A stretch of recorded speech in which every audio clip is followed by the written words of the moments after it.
I just got back from El Salvador, the world's first Bitcoin country and home to the most popular president in the world. But what was it like on the ground? What was it like being in an accelerating nation, not a declining nation? Let's dive into it.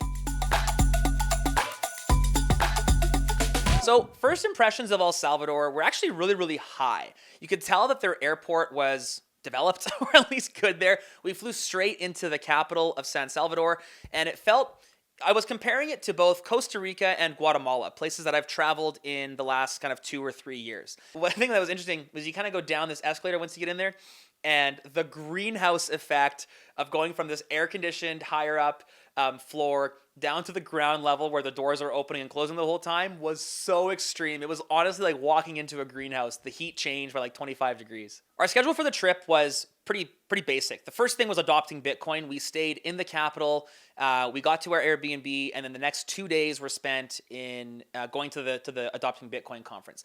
I was stoked. I spoke twice, once giving a presentation about self-custody, and then once giving a presentation about how your Bitcoin journey leads you to Jesus or God on this broader kind of spiritual journey, which was really awesome. The conference was amazing. The venue there was split up super cool. Lots of outside or outdoor areas like a market, some merchant areas outdoors, but then lots of different stages set up around the property. The property itself looks like it's got to be a new development.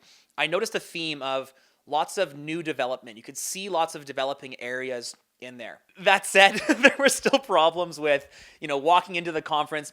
On the first day, there was a massive lineup to get in. Apparently their internet had gone down, so no registrations were working. It was pure chaos. I was working with Simply Bitcoin on the news desk, and they were like scrambled because there was no good internet. They weren't able to actually live stream the conference, which was pretty insane. So conference for 2 days. That was the night of the Jake Paul fight. So we watched the fight there. It was this incredible view. They had a live band in the house, in the mansion. It was amazing. Then the conference the second day was great. And then we left immediately after the conference, went straight down to Bitcoin Beach. And we stayed in Bitcoin Beach. We had an interesting experience at Bitcoin Beach. I was thinking it was going to be bigger. I thought it was going to be more commercialized. It is not. In fact, our first Airbnb that we walked into, so we walk in there after the whole day at the conference. We drive down to the beach. It's dark. It's pouring rain. And what was advertised as a 3-bedroom house turns out was a hut. All of them had bugs everywhere. For me on a trip with the boys, probably would have been fine. Not enjoyable, but fine. I'm a bit of a princess. For my wife, my mother, and my 3 kids, not ideal. So we then moved from that hut. We found a different Airbnb that night, which was good. It had doors, which was a big upgrade. It had windows that closed, which was another big upgrade. But still, the pool was pretty small. Not great for this kind of beach vacation that I promised my family, hey, come to this developing nation, watch me talk at a Bitcoin conference, and we'll have an awesome beach holiday after. Wasn't quite there. So then it was kind of like this. There's this divide at Bitcoin Beach where there's all of the old beach, probably from the old surf town, to the new area. I don't think it's necessarily Bitcoin related, but Bitcoin Beach was at one point one of the hottest surfing towns in El Salvador. They had these really incredible resorts there. I didn't know this at the time, but apparently that's where presidential candidates stay when they go there. It was this amazing, super clean, white glove service the whole way through. Text them on WhatsApp if you need stuff. And so we ended up staying there for a few nights. And it was in between 2 restaurants that had good food. Anyone who's, listened to Julian about traveling with me or who's traveled with me will know that I eat pretty plain. It was amazing. It was, I think, one of the best places I've ever stayed. We were right on the beach. We had an amazing pool for the kids. I was able to work a lot while I was down there, and enjoy the sun and be with my family. And that's the holy grail for me. When I get work and my family are the 2 things that I care about most in my life, maybe other than Jesus, definitely other than Jesus. Wait, meaning Jesus is first. But work and family are the priorities on this earth, and getting to do all of them throughout the entire day, throughout the entire week is pretty awesome. So as you may know, I have been a bear on institutional, more merchant adoption globally. You watched Julian and Isa and I travel to Vancouver. You heard me in Julian and my Guatemala adventure. Because of that, I was floored that I was able to buy groceries at Walmart with Bitcoin and a Starbucks coffee with Bitcoin in El Salvador. It blew me away. However, I will say that the adoption is nowhere near what I think most people who haven't been are thinking it is. My first experience trying in the real world was at Walmart. I went there, stack up my groceries, a couple $100 for the groceries for the week, and get to the till. Puedo pagar con Bitcoin. She kind of looked at me, was like, Bitcoin, see? And I was like, see, which is pretty much the limitations of my Spanish. She's like, okay, uno momento. And she like had to go find the Bitcoin phone, as they call it. She didn't know how it worked. She had to call a colleague over to help her work it. Then we got it to work, but she didn't know how to finalize the transaction in her point of sale system and like close the transaction out, print the receipt. She had to get a different guy to come and help get that done. Meanwhile, there's like 6 people behind me in line, like, this stupid tourist using his Bitcoin is so annoying. So there was all of that. But I mean, I pulled up. I was using Wallet of Satoshi down there. I pulled up Wallet of Satoshi. I sent the Bitcoin. Bitcoin was received, and I left with groceries. So all in all, I paid with Bitcoin. It was way harder and less convenient than tapping my credit card. But at the conference, where obviously everyone, I didn't touch fiat at the conference one time. Everyone there was a Bitcoin native, or at least understood how to use Bitcoin. It was better.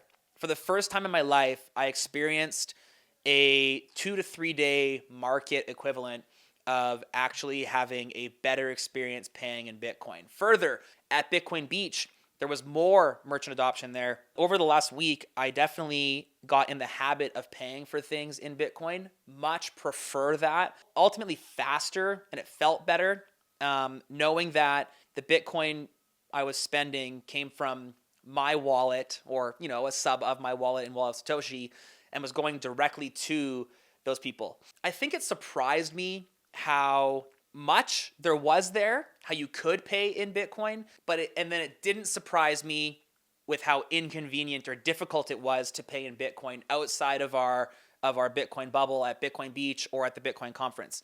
So speaking about Bukele and his presidency or his dictatorship reign, however you want to look at it, I think that you can feel the effects and the efficiency of a dictator who aligns with your values. It is very safe in El Salvador. I personally had 0 times was like, ooh, it's not good.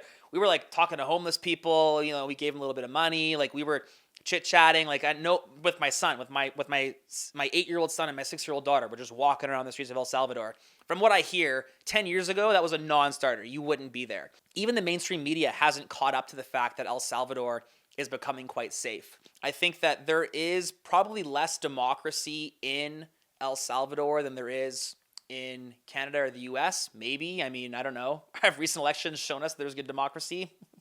It seems like Bukele is pretty based. It seems like he wants the best for his country. It seems like he's got Bitcoin principles, and it seems like he wants what's best for Salvadorian citizens. And so that makes me very bullish on the future of that country and ultimately of his reign.